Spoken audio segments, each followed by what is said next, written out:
Hi, everybody.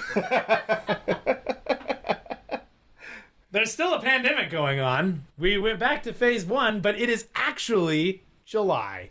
And it's the last week of July. And that means Comic-Con. Yay! And that means that we're doing a Comic-Con episode. Woo! So welcome to Sneaky Geek.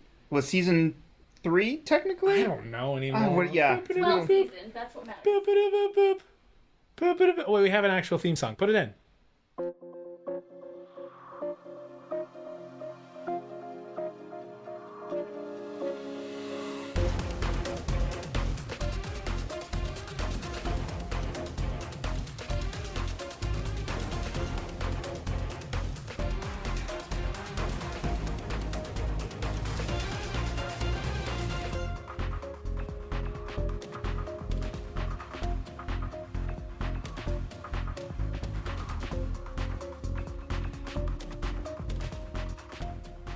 Okay, hi everybody. Right. My name's Bryce Rankins. And we're back. And Brian Romero is with me. Say hi, Brian. Hi, Brian. And Nicole is here as well. Say hello, Nicole's here Nicole too. Jones. Hi, I'm here. Your energy is amazing. Oh, Yeah. I thought the waving would be enough. They can't see that? So this is a This is a podcast, and Nicole is waving with both hands. Mm-hmm. It's kind of a jazz hand scenario. Yeah. She's Those- there they go. Sure. There they go. Spirit Those fingers. are spirit fingers. Nice. Those really are She's spirit doing fingers. spirit toes. Oh, shit. Talented. Okay, calm it down. Calm it down. We're moving. You're spiking the mics right now. Holy shit. Moving on. We're moving on. There's too much spirit. Too much spirit. Calm down.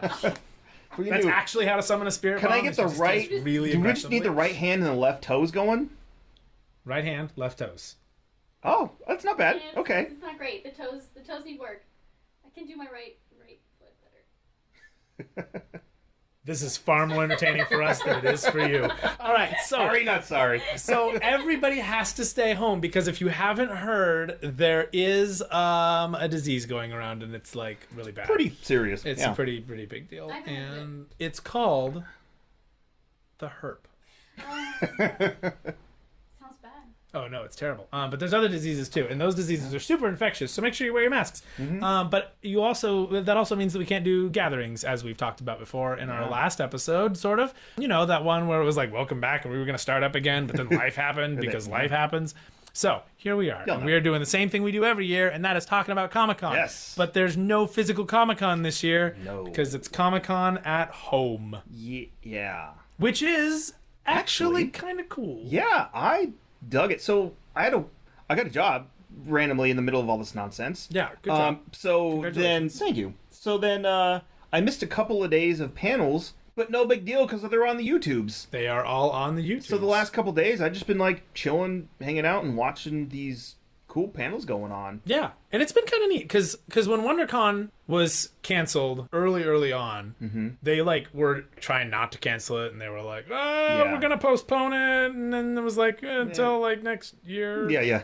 Till next WonderCon.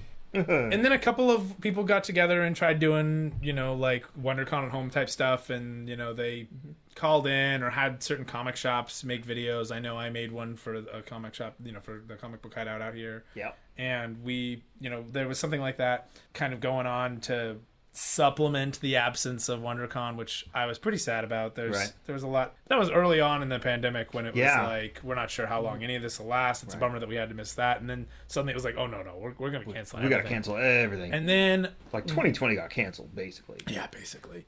And then they announced that Comic-Con was canceled and Anime Expo was canceled. Star Wars Celebration, got pushed back 2 years. Yeah. And it's just kind of been con after con after con shutting down, but somewhere between Josh Gad's Reunited Apart and just the general public Zoom meeting, I think E3 went that way a little bit.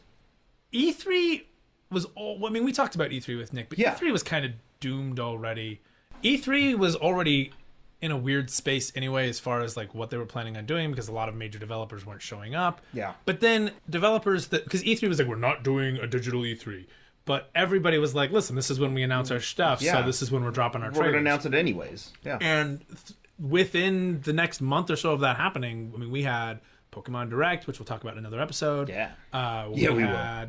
We had more details about the new Xbox, more details about the PS5. PlayStation. You know, everything was kind of leaking out anyway, but it wasn't necessarily organized, and I feel like they really missed an opportunity to like host that on the E3 YouTube channel and things like that. But Comic-Con, hell, even doing it now this weekend.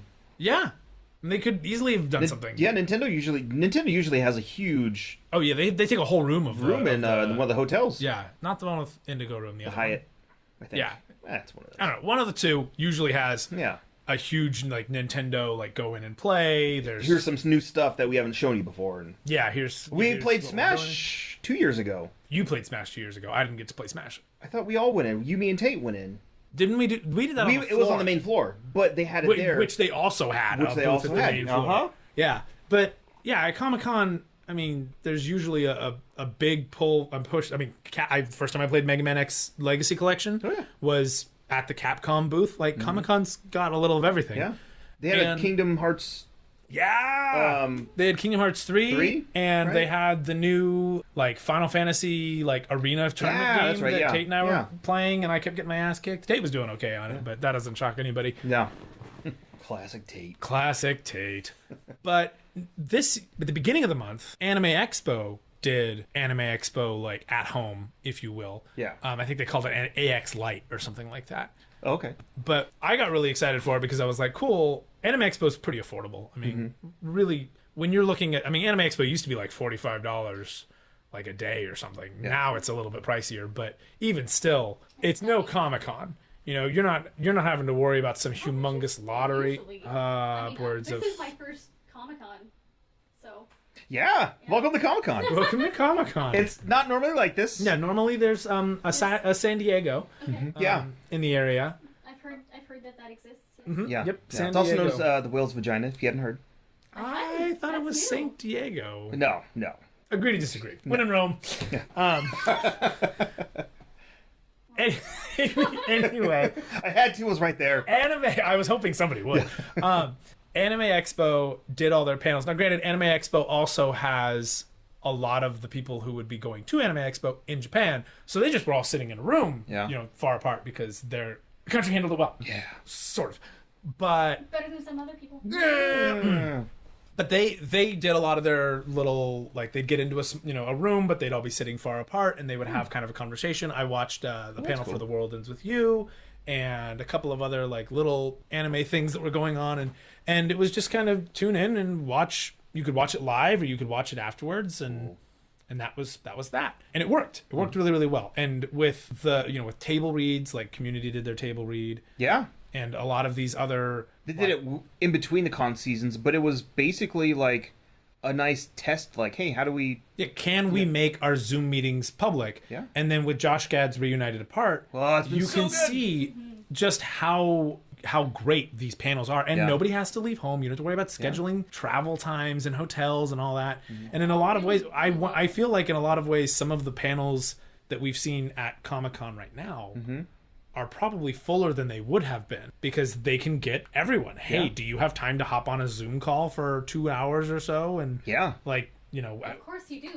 Because you're right. You're not doing anything. But not only that, they can schedule like, hey, I'm busy at this time, but I can do this time and schedule around there. And they don't have to worry about con schedule. And then next thing you know, you got Keanu Reeves doing like 3 separate panels. Yeah. Where normally he might be able to do just one in between all the craziness of, there's a lot of behind the scenes stuff that happens at Comic-Con, and they have to get hidden behind the rooms, and there's a lot of cool like behind the scenes tunnels and stuff that they get transferred back and forth, but it's hard to do that.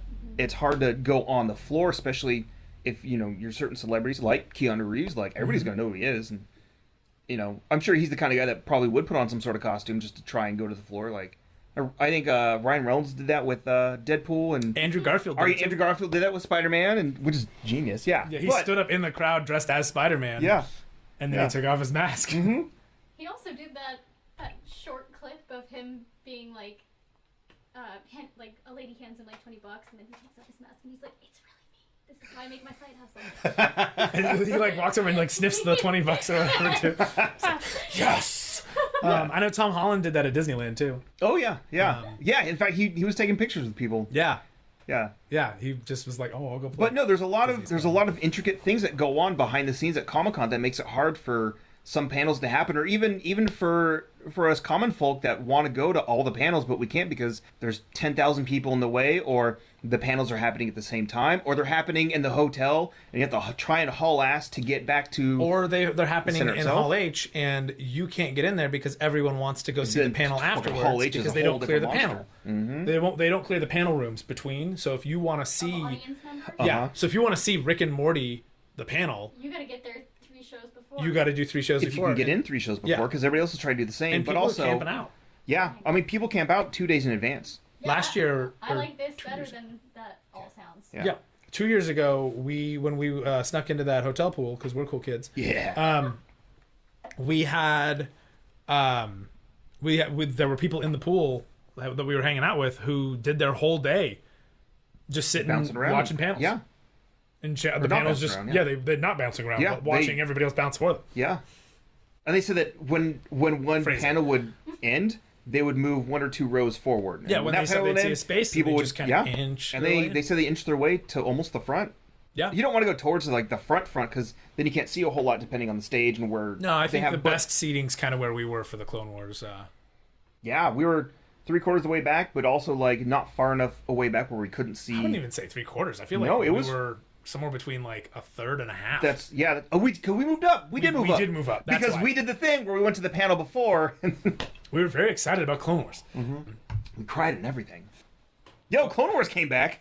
It might even come back again. Yeah, In Bad its own Batch. way, yeah. Yeah, Bad Batch. But that's a whole another podcast. We'll get to it. For the uninitiated, when that event happened, we went into, mostly for you, Nicole, we went into the Clone Wars panel because it was a big tribute to Clone Wars. Yeah, it was like, oh, this is the 10th anniversary or something. Yeah, it was like, oh, thanks, guys. We really appreciate all the love, blah, blah, blah. And then at the very end, they're like, trailer! We have a cool trailer or a cool video clip We were for like, you. yeah, we got a cool video clip for you. And then it was like Clone Wars saved. And then we cried And it was all new footage. and ugly then tears. with everybody else. We hugged a lot of people. It was very, Can't very do that now. pre-pandemic. Yeah. Pre-pandemic era. Yeah. Yeah, then the before. The dark time.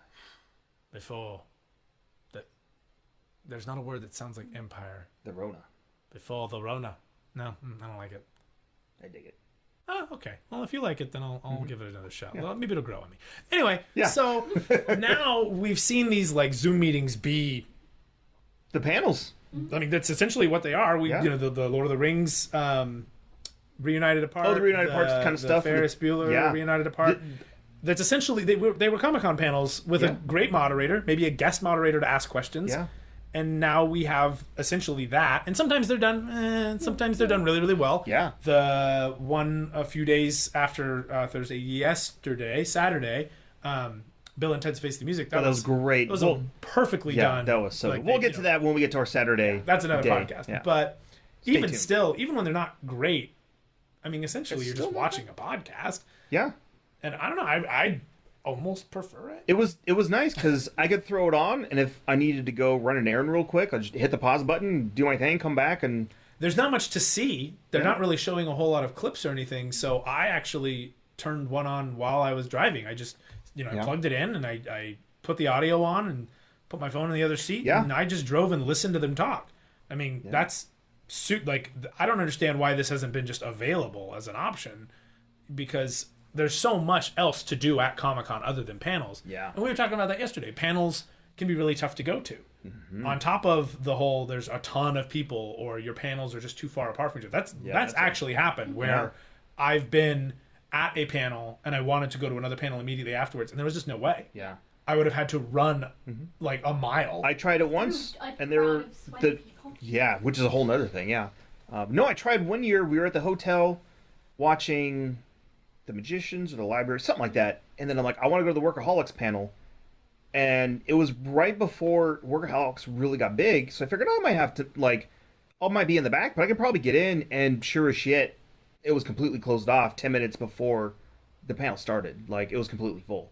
But at the same time, I don't know if this is because people were in for the Workaholics panel or the panel after that who were trying to camp out. Because, again, they don't clear out rooms. So, no, it was really, as bummed as I was, and I complain every year there's too many people and I can't see everything and it's real expensive and whatever else, I still miss it. But at the same time, it was kind of cool this year, just throw on whatever panel when I felt like it and pause it when I felt like it, and I didn't, Dave puts it best. You know, you get out of a con what you put into a con. Yeah. If you set up and put in a schedule and go, I'm going to go to these panels and I'm going to do these things, but also be willing to, you know, go with the flow. Fudge it and go with the flow a little bit, you will. You will have a good time. Yeah, you have a good time. Mm-hmm. 2 years ago, I was like desperate to get into that lottery so that I could meet the Steven Universe casting crew, and I was super excited about it. Didn't happen, and as I'm walking away, I see Steve Bloom, my favorite voice actor. Yeah, and I'm like, oh, Steve Bloom, without a line. I'm gonna go hang out with Steve Bloom for a little bit. Like, yeah, and there's that thing too. Like, I met Kathy and Jimmy on the way out. Magic after that. things happen over there. I got a job interview on the street last year. Yeah. And that's that aspect of Comic-Con I miss a lot. I miss the like weird, like, I can't believe there's a booth for this. Yeah. I miss running into people I know. Randomly. They're like, that's one of the craziest things, because, you know, there's thousands of people at Comic-Con. Yeah.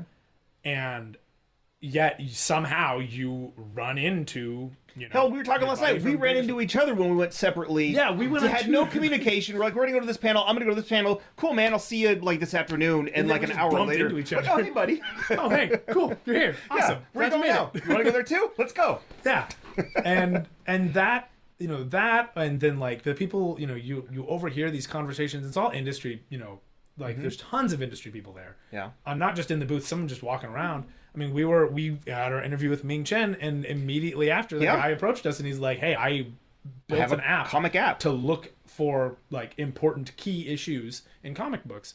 That sort of thing is gone right now. Yeah, and that's really a bummer. It's really sad. Yeah, because you know, I mean, and obviously it has to happen, and I respect why we're in this scenario. It's important. Yeah, but it's interesting because when that's been stripped away, all we're really left with are hopefully sales, which I'm not seeing anything online. It'd be cool if like some online shops would say like, "Hey, it's Comic-Con, so all of our merchandise on the site is, you know, kind of like a Prime Day or or one of those Cyber Monday kind of things." That would have been really nice. I haven't seen too many comic book stores do that. Hint, hint. Anybody, or even just merch websites that have just typical geek stuff. Like I haven't seen a whole lot of sales. Like Comic-Con has they moved all their Comic-Con exclusives to their online merch store, which is cool. Yeah, there's like there's a Silent Bob, the Iron Bob, whatever Iron the Bob. character is from Reboot. I need to watch that again. It's great. But there's a Funko Pop, like a con exclusive. It's a con exclusive, but it's only available online right now because there's no con to get it from. So that's missing. Artist Alley is missing. Oh yeah, you can see a lot of brilliant work, and sometimes you're just walking through and you're like, oh my god, that guy, you know, did like my favorite arc of this particular storyline, or oh my gosh, that lady is like my favorite voice actor from this particular show, and like you'll see them have their own little booth.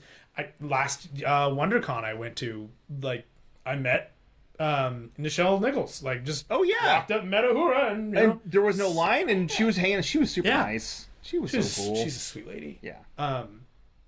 But those sorts of magic moments are obviously going to be absent, and so the only thing we can really have left is panels.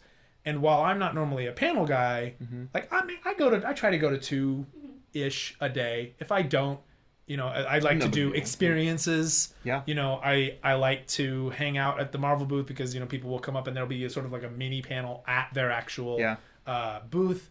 Or I'll go and I'll pick up all the free crap. You know, sometimes they'll do like a different free thing every day. Yeah. And so I'll go and, I mean, sometimes it's something as silly as a button.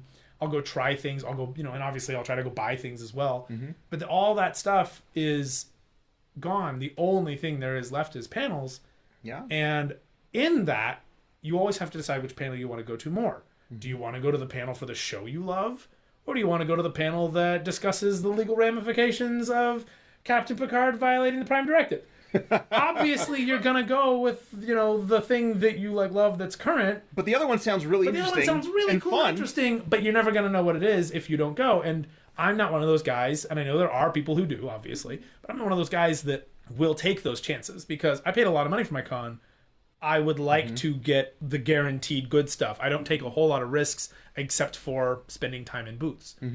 And with this, you can get up all the things. I can watch every panel. Yeah. I could literally Every go to single every panel. single panel that's available. And if I can't watch it this weekend, I got this next week to throw it on or whatever. Absolutely. And that is one really generous of Comic-Con to do something that they've never done before. I mean, granted, like really generous, but they also just lost a load of money. Yeah. And they're still like, hey, we know how to handle some PR stuff.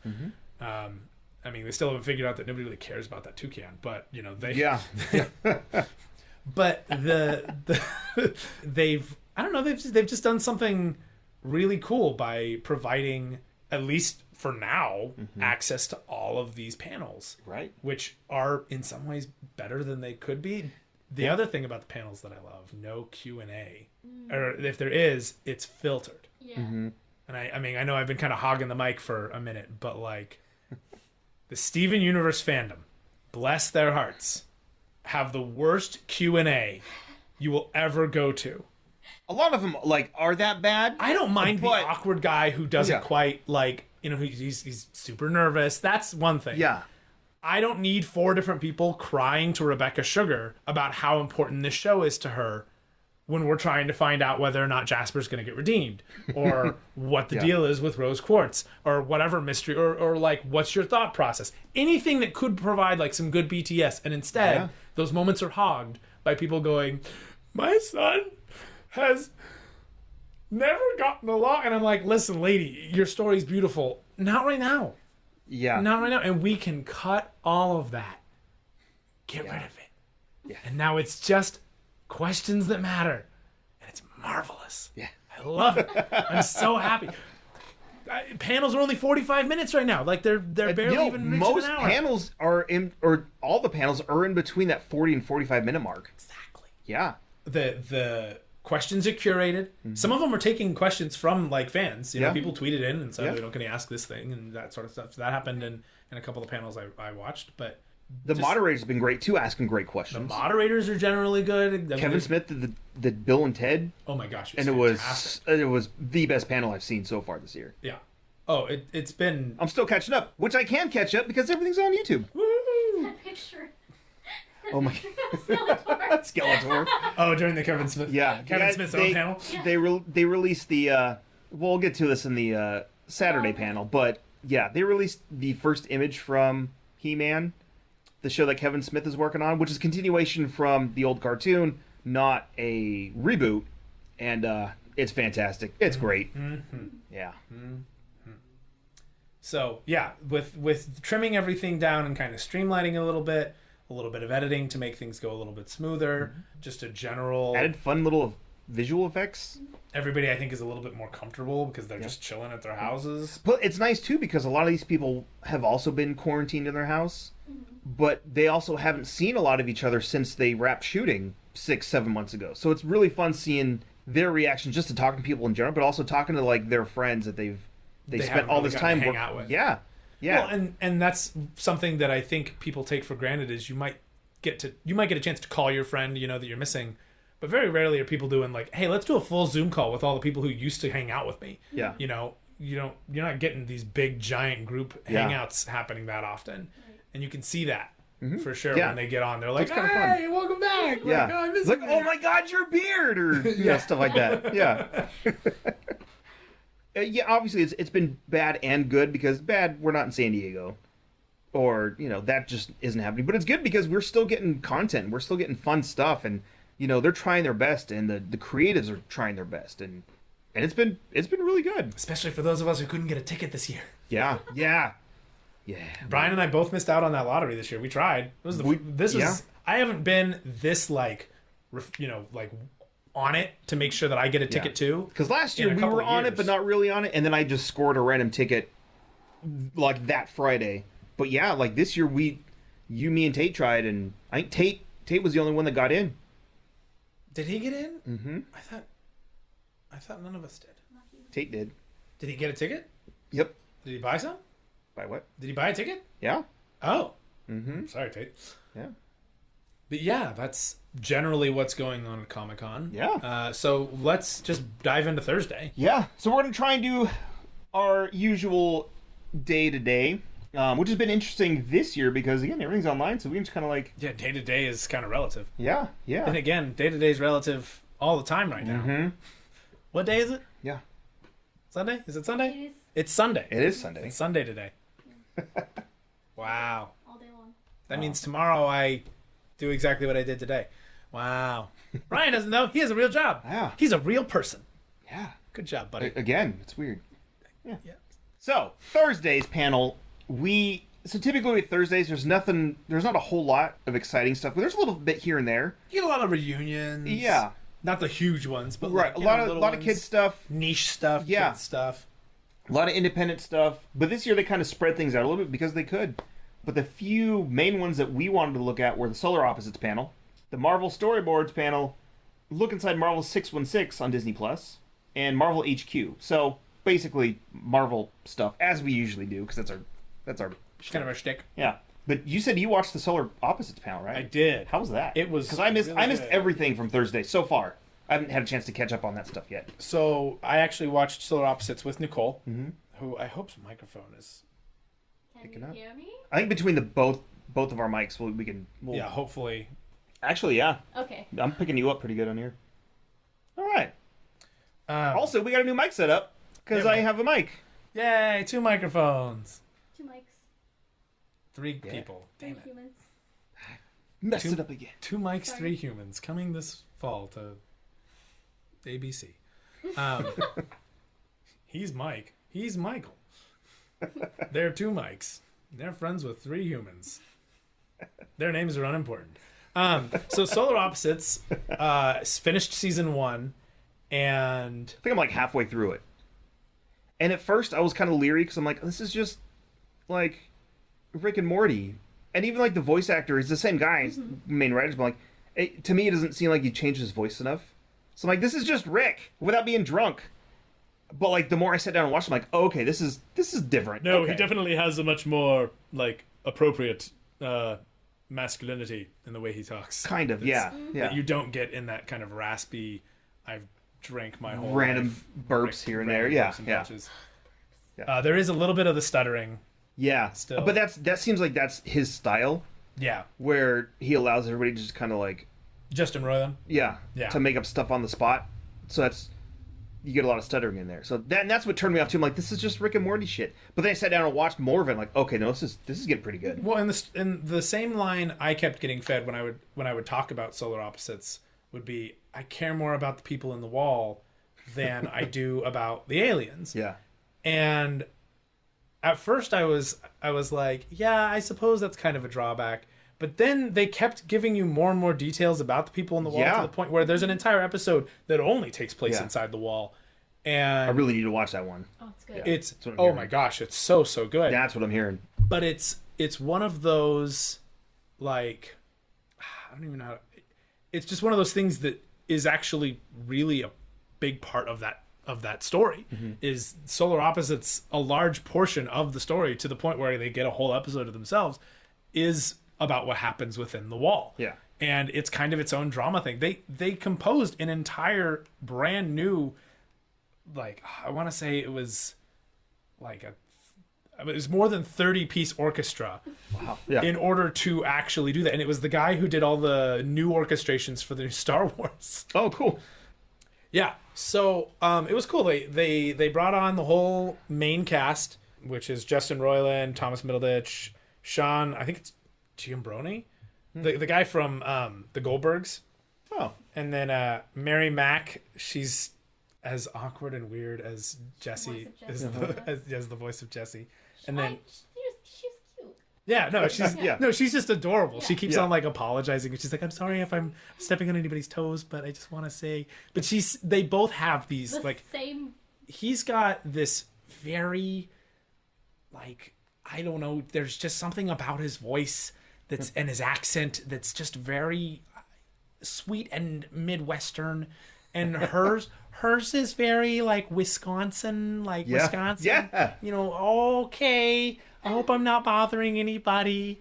And that's just like who they are. But they had them, and then a couple of the creatives, you know, who did the writing and stuff on it. And they talked about just kind of making the show and what they wanted to do and how they, cast things. And then they immediately jumped into a Q&A, and all their Q&As were, there was like one or two that were read, but most of them were videos that were sent in, which was really cool. That's awesome. Yeah.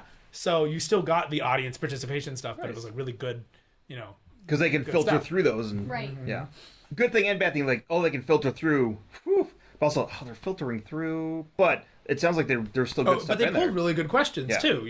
I feel like with that crew, they wouldn't filter it in a bad way. No, and they even asked a question that, because I think the moderator, who was a writer for the LA Times, I believe he was the one who did most of the filtering. So when they got asked the question, they didn't look like they were prepared for it at all. Cool. They asked like, "Oh, is so and so alive?" And they were like, "Well, I don't in want the to sense not say that- she isn't, Yeah. but... right." Like he's like, "Oh, very much so, but in the different sense than you." And so that, like, there was still a little bit of live.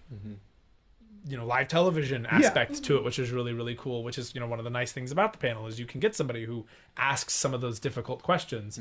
One of my favorite panel moments ever was when like a 13-year-old kid asked Dave Filoni about something being in canon, and Dave was like, "Aren't you a little young to be asking that sort of question?" Like, "Oh, I expect it from these old guys, but not you." And he's like, "I'm a little short to be a stormtrooper." And he's just like, "Oh my God, who is this kid?" But like that sort of put you on the spot question can be really, really nice. Like when somebody asks, Jeff Loeb, "What the heck are you doing about the whole snapping? How are you going to handle that one, Jeff?" Jeez. Anyway, but Thomas Middleditch, he's the guy from the Verizon commercials. Oh. Little scrawny guy. I mean, he's not that scrawny, but I mean, he's got a very... Not the Can You Hear Me Now guy. No. Oh, okay. This little guy. Yeah, everybody just look up. This is a podcast, and Bryce just looked up his picture. Yeah. He was in Godzilla, King of Monsters.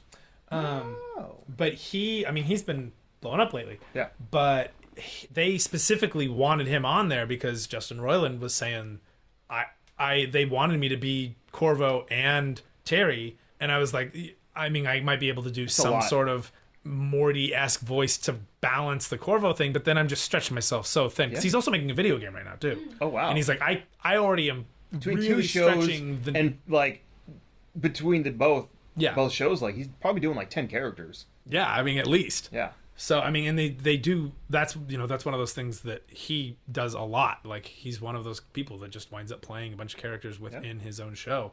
But they wrote a lot of parts specifically for various actors that they really wanted in there. There's a character named Tim Weekly. He's played by Andrew Daly. Oh, cool. Yeah. They named him Tim Weekly. Yeah. The Alfred Molina is the Duke. And he was the one who played the devil in Rick and Morty, and they were like, "No, we're getting him back. Oh yeah, we're gonna write this. We're gonna write this story. Yeah, and we're just gonna beg him until he says yes." So there's a lot of characters like that they knew already from working with before, and then there's other characters that they met at like a comedy thing or something, and they were like, "Hey, you ever thought about doing a character?" And they're like, "Yeah, no, that's exactly what I want to do, and I will." Like, good, because we already wrote you a part. Yeah, put me in. I've already been developing a character. So there was a lot of that, a lot of really cool BTS of like stuff that they threw in that they weren't sure if people noticed. Oh, nice. Turns out the creators love submarines and submarine movies. That is going to come up, and that's all I want to say about that. All right. They were like, I think everyone was too busy being emotional to notice that we made this really dumb submarine reference. But, we did. It was there. And then there wasn't a lot of cast conversation per se until towards the end. Then they all started kind of razzing on each other, and it was really good. But you could tell this is a cast that really likes what they do. Yeah. And they talked about, is this a sitcom? Is this not a sitcom? It's very serial. But it's also still like they make up at the end of the episode every time. Yeah. There's still like everything has to go back to normal at the end of each episode kind of thing. Mm-hmm.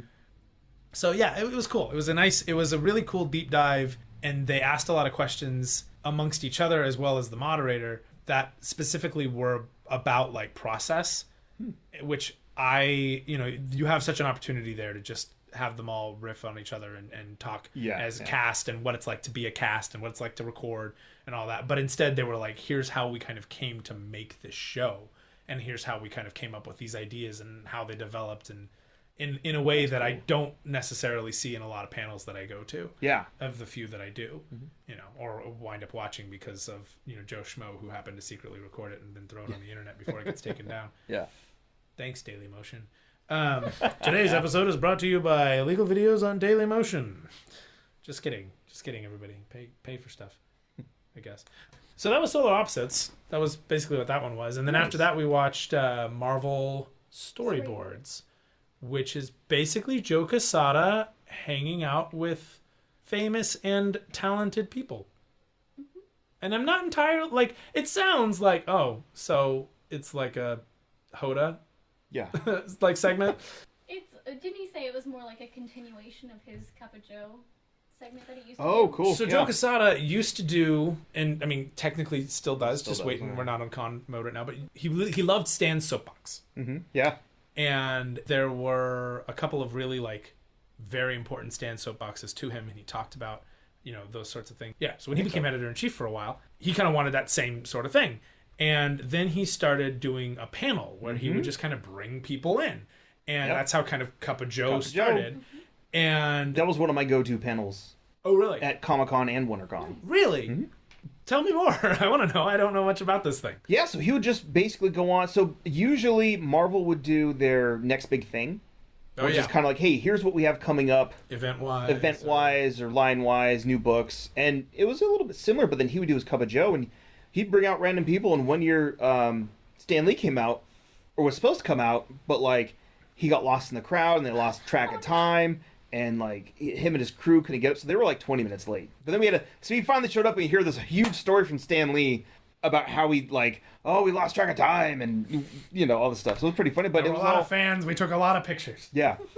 Yeah. So, he would bring just random people on, Stan Lee, and then just writers, and they'd talk about sometimes upcoming books, but a lot of times it'd be we did this in the past, or we'd have, here's all the current Spider people writers, and here's how we got into the biz, or here's how we got into Spider-Man, or just stuff like that. So it was kind of a yeah. So it was pretty fun. He talked about how sometimes he'd bring in people who were much more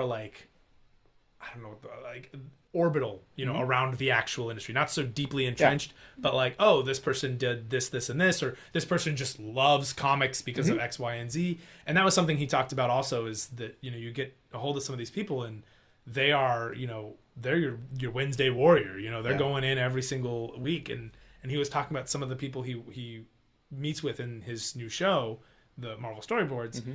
It's, there's some of these guys that you're like, oh yeah, you like comics. That's really cool. And then he's like, no, you got a pull list, you got a shop, and you go in every week. And he's like, I'm not going to name their shop because I don't want to, ruin their ability to go to the comic store.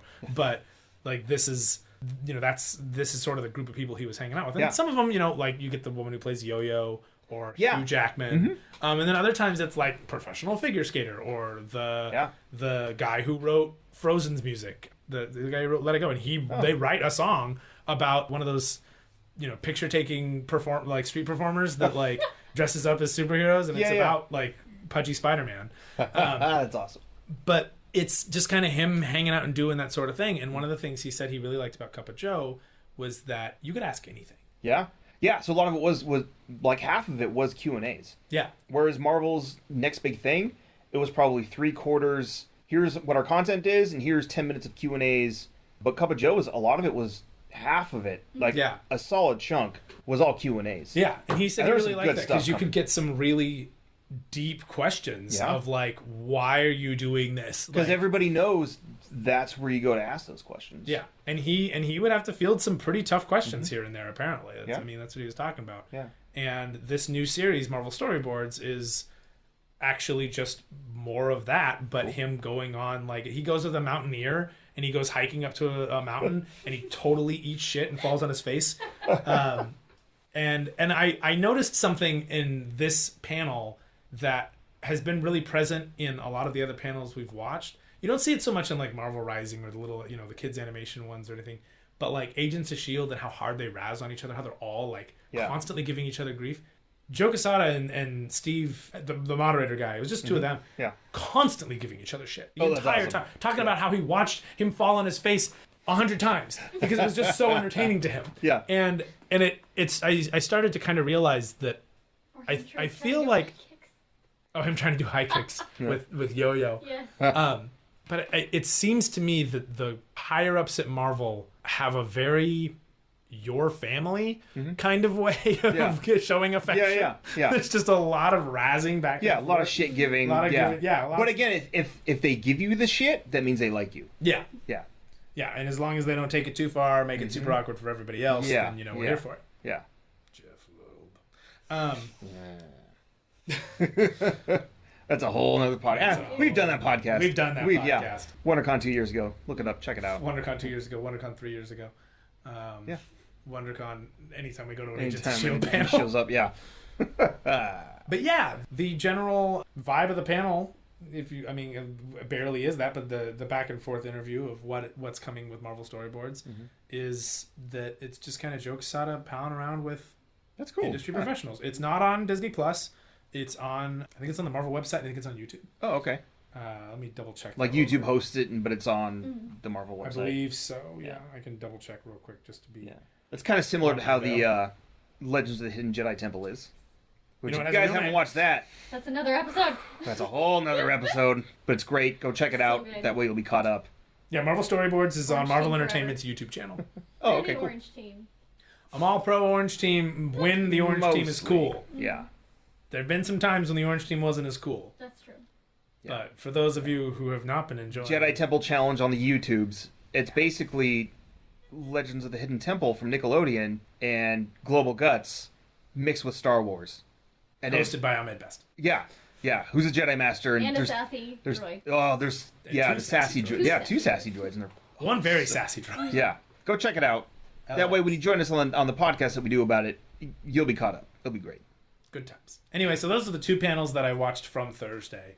I watched a couple on Friday also, but we'll get to that. That's a whole other podcast. Yeah. But I didn't end up watching the 616. I don't know anything about what it is. Yeah, I guess the only thing I've heard about it is it's supposed to be kind of a documentary series possibly, but they have different directors coming in to do the different episodes. But that's all I heard about it or know about it. Yeah, it's a documentary series. It's supposed to be coming out this year. It's 2020. And I know that at the panel, I think G. Willow Wilson was supposed to have been there. It says here, Gillian Jacobs, Paul Scheer, they directed a few episodes. And that one will be on Disney Plus. That one is on Disney Plus, yeah. But it's from the Comic-Con website, explores how Marvel's rich legacy of stories, characters, and creators exists within world outside the window, your window. Each documentary, helmed by a unique filmmaker, explores the intersections of storytelling, pop culture, and fandom within the Marvel universe. Sounds interesting. Yeah, I'm down. Yeah. I'll check that panel out later. Yeah, we'll probably watch it later because we can. Because we can. Woo! Yeah. And then the last panel that you had written down was another Marvel panel, HQ. Which was Marvel HQ. And I don't know anything. Is that specifically... So there's comics read-along, epic Lego battle, behind-the-scenes look at animated series. You get to learn how to draw. This episode is Venom. But yeah, it's just kind of a family-friendly Marvel thing that parents and kids could put on and both enjoy and have a good time with. Do at home. Yeah. Which is really nice. Just like, and just like Comic-Con, Marvel has also lost out on a lot of sales. We're talking pushing back movies. Yeah. That's a huge moneymaker for them. We're talking all the stuff going on with sales at Disney. That's a big hit for them. And mind you, they're owned by the Mouse for sure, and the Mouse makes plenty of money. But right now, there's not a lot of ways for these entertainment companies to make money, and Marvel stopped making comics for 3 months. Yeah. And then when they finally rolled out, they still are kind of doing it a little bit slow. Yeah. Which I genuinely appreciate. I get it. Yes, a lot of these people can work from home, but with everything that's going on, it's a little hard to keep that focus anyway. Yeah. And then to have to do that also in a completely new environment from where you're normally working. Some of these artists do not work at home. They have an office. They go to a place to go do these things. I don't like even studying at home. I like to be in a group much the same way I like to be at the gym. Yeah. And something that I had a lot of conversations about in this last semester with my professor was, despite the fact that there are all these opportunities to make sure you get these things done, it's really hard You're not in the given same- everything that's going on right now and atmosphere, why the you're at same home. mindset. Yeah, mindset's awful. Big time. So it's really cool that Marvel has like pushed these ways to have a good time at home, and yeah, they're pushing their brand, and at the end of the day, they're trying to keep their company alive. Yeah. But they also have a genuine appreciation for their fans. Marvel treats its fans pretty damn well. Yeah. Especially at the con. Yeah. I mean, that booth All is sorts of giveaways, and it's always giveaways busy. constantly, signatures. Like, if you do something for Marvel and you want to, and you have a signature booth or anything like that, most of the time, you're not going to have to go make your own booth. Marvel will find a place for you in there. And I've got autographs. I met the entire like creative team for like design of stuff. I was talking, and you can ask them. You only got a couple of seconds with them or whatever, but you can ask like, "Hey, what's the best thing you worked on?" And they're like, "Oh, the such and such Empire from Guardians 2." Like that was my baby. Yeah. And you have this little quick moment of just like they get to tell you exactly what they work on and what they're excited about, and Marvel provides that, and I really appreciate that about them. Is I feel like their booth is so just personal. There's some give back. Definitely. There's a definite appreciation, and that really comes from it comes from how much love you got from the Stan and Jack show way back in the day, and that was the soapbox that Casada was talking about. Was the soapbox where Stan explained why and where Jack was going, because Jack was leaving. Oh yeah, He went was over like, to DC. Yeah, because Jack left to go to DC. It was Jack Kirby. Jack Kirby went to go write and do work for DC, and Stan explained like, listen, Jack Kirby's leaving, and we wish him all the best to go do his new thing and go, create all the new gods and do all that crazy cool shit that he did, but we still have these people and these people and these people, and he like just kind of showcased the talent that Marvel had curated, and it was sort of this like, hey, I'm here to reassure you it's going to be okay. I'm not just going to rely on my IP to handle it. And much in the same way, like Marvel's got it. If Marvel does nothing for the next 6 months, doesn't do jack shit, and then goes, hey, we got Black Widow out now, come see it, everyone's going to go, okay. Yeah. Yeah. And yet they're like, here's, draw from home thing. Yeah. Here's Joe being a jackass with a bunch of random celebrities, etc. Yeah. And in that regard, I really appreciate it. And maybe I'm drinking the Kool-Aid, but you know what? It is delicious Kool-Aid. Tasty. Super, super tasty. It's Flavor Aid, but okay. Originally, it was Flavor Aid, but you know what? I'm going to avoid Flavor Aid, given It's what history, happened. yeah. Understandable. Whole different podcast. Please not. That's a whole. That is literally. That's not even a whole different like podcast in the way we mean But it, you which love we mean cults. episode. I do love cults, but I don't have a cult podcast. No. No. I'm sure they're out there. Yeah. Oh, there's cult. I guarantee you, there's cult yeah. podcasts. Oh, Yeah. If you have any good cult podcasts, be sure to recommend them to everybody. That's Thursday. Yeah, that was Thursday. And kind of the general con breakdown for this year You know what's great? so far. We're 4 days into this con and my legs aren't tired. Oh, yeah. Every step I've taken has been regulation 31 approximate inches, according to my Fitbit.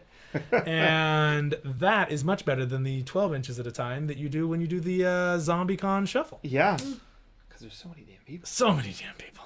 I've also not received a single free item. Unfortunately. No buttons, no lanyards. Yeah. I also have not smelled anybody's BO but my own. Yeah. Well, that's, always a good Pros thing. and Yeah. Pros, Cons. cons. Ah. I think we made that pun in an earlier Did episode. we? I made it again. There you go. Thank you. Appreciate it. Yeah. Welcome. Yeah. Welcome. I like to Nicole, do how are the you same thing. enjoying your very first con? I'm enjoying it. I haven't been jostled. I can see over the crowds. Oh, yeah. So that's nice. Being So this is a 5 feet tall. podcast, and Nicole is 5 feet tall.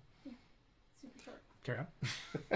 Yeah, I've enjoyed all the panels. They're very well done. I, as someone who doesn't like a bunch of screaming people in a crowd asking questions that I can't hear the answers to. Or half the time you can't hear the questions, so you get the answer. And you're Well, the like, question is, they do get mics, so that's Most of the time, only yeah. sometimes Except- when you hear them over the rest of the crowd, though. well, we pretty try to be quiet. quiet. Yeah. We were fairly well behaved. Yeah, Yeah. they didn't learn how to, project. Not upchuck. That was a different sound. I apologize for that. Anyway, You watched the two panels I Yes. watched.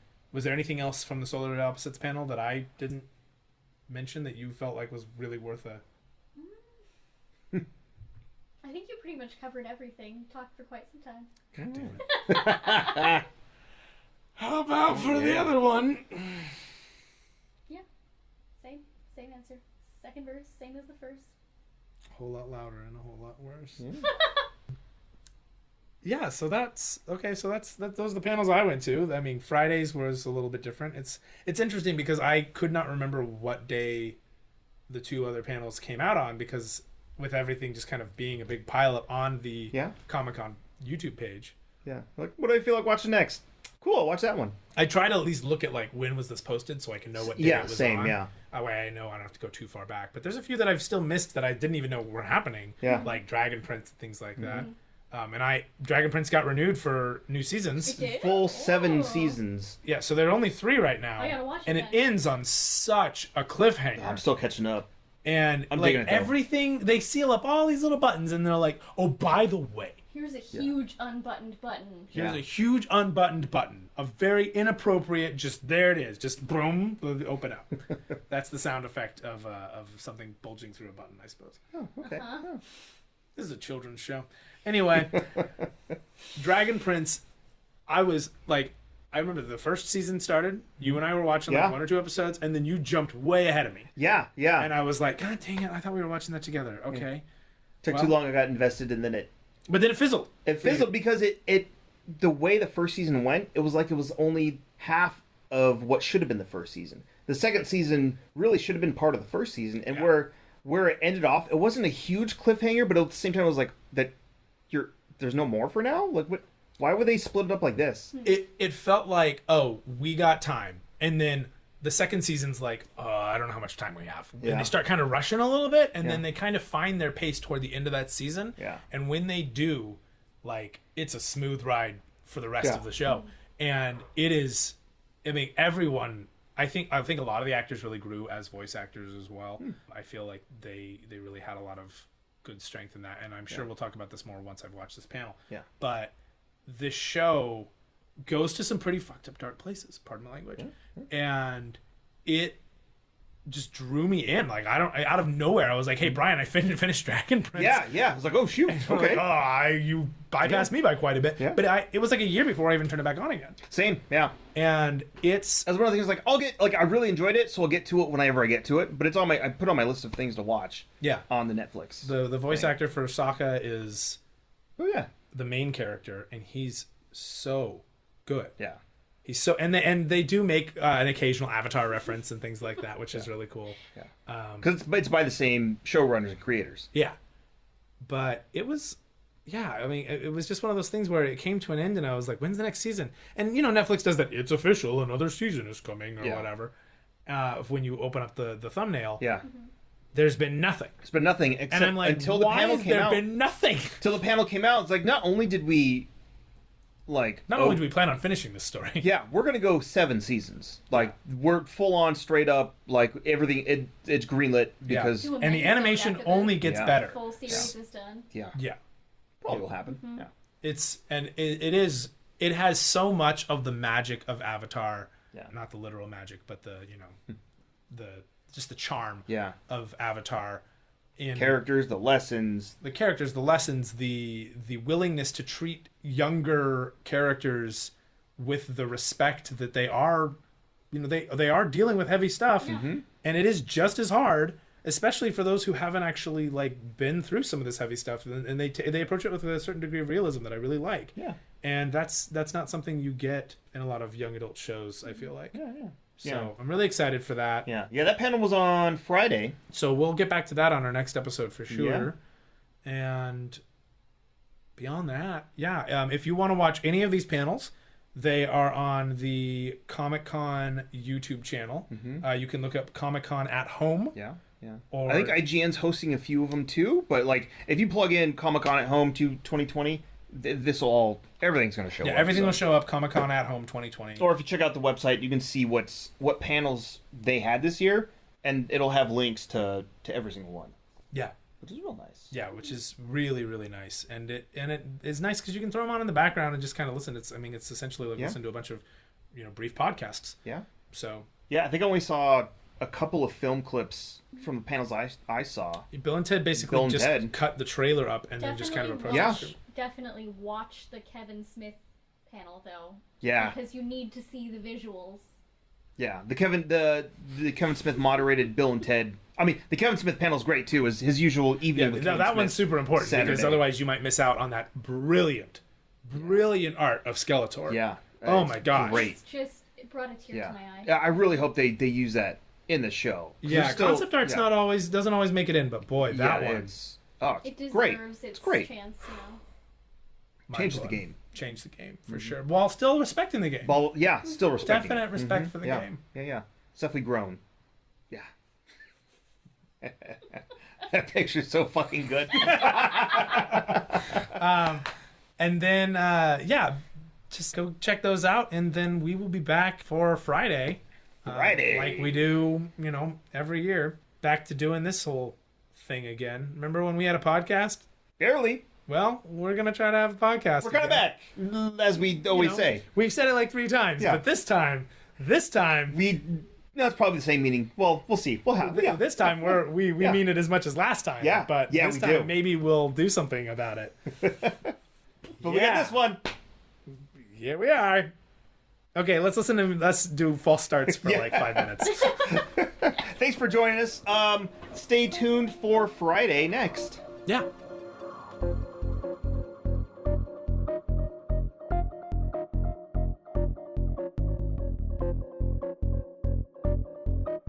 Sneaky Geek is recorded in Garden Grove, California by Bryce Rankins and Brian Romero. Our audio engineers are Bryce Rankins and Brian Romero. Our editors are Bryce Rankins and Brian Romero.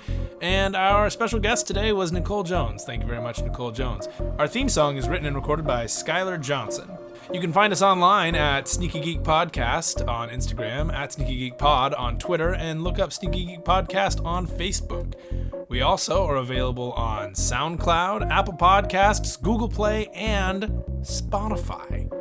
That's right, we just got onto Spotify today, actually, at the time of recording this.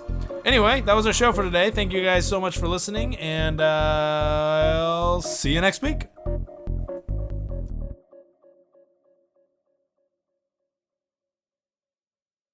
Hi, everybody. Comic-Con is at home. There's still a pandemic on. Something. Bubonic plague? That's a thing? Bubonic plague's always been a thing. It never went away. Yeah.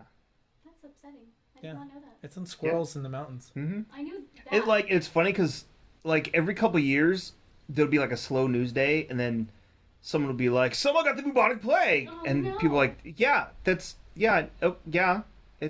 a thing. People who are like, oh god, it's What? coming back, the Yeah. podcast. So they did that with, a couple of weeks ago. They're like, oh, we found a squirrel that has bubonic plague, and I don't know where it was. There's signs all over the Yosemite Valley that say, don't touch the squirrels. They're known to carry the plague. Yeah. I've never been there except last week. Yeah. So, and I didn't see any plague squirrel signs. So, yeah, I was just thinking how to open this thing, and I was going to try to go back to that old format we were on. Oh, we opened it so good. It's all wide open. I was thinking something, and I was trying to think of what current events were going on. And I was thinking... There's not a lot of current events going on right now. I was thinking, the same stuff that's been happening for... Hi, everybody. Except Comic-Con at home. Hi, everybody. It's... we're in July back right at now. phase 1 again. Numbers are still rising, but it's the end of July. Not March? Crap. But it's the end of July, and that means Comic-Con. Normally. Kind of. Something like that. Yeah. Okay, I'm going to see what I did it. Hi, everybody. Oh, you're actually doing I'm it. trying to... we don't need to. We already did it. No, that's terrible. We opened up. No, it's sloppy and gross. But it's a lot better than hi, everybody. I hope we open the same way every time. Consistency is good. It's boring. Hi, everybody. No, I'm not going, hi, everybody. My name's Bryce Rankins, and you're listening to Sneaky Geek right now. We're putting this at the end of the episode. We're going to intro this right, and it's going to be something like, hi, everybody. I like the energy. Keep it up. Yes. Yeah, if I can just bring it back. I just got to... Bring it up. I don't know what just happened. Okay. Hi, Hi, everybody. My name This is is what happens when we don't go to Comic-Con. This is what happens. We're losing our minds. Let's just throw all of this cap at the end, and we'll jump that on, and everyone can be like, "Wow, that's how long it takes. How long does it take to start a podcast?" Well, It depends on That the doesn't podcast. include the other 20 minutes we just did. yeah. Let's also have Bryce's rant about nepotismistic. Nepotistic. Nepotimismic. He's a nepotimesmer. He only uses magic from his family. No, about the weird insular. You Googleizer. You Googleizer. Left a good you googly. Regard. No, that's those. That was a king guy. King guy. If no one's seen... on. Today is our Independence Day. Yeah. If no one's seen the Dragon Ball Z voice actors do the movie quotes, they're fantastic. We watched those last night and I watched them last weekend too, but you guys Was it last night? 2 nights ago? 2 nights? I don't know. Last night. Last two night nights. whiteboard session. It was 2 nights ago. All the the days days blend. All these just- days are again. Everything blends Again, together. what is time? Yeah. What is What time? even is that? Ugh.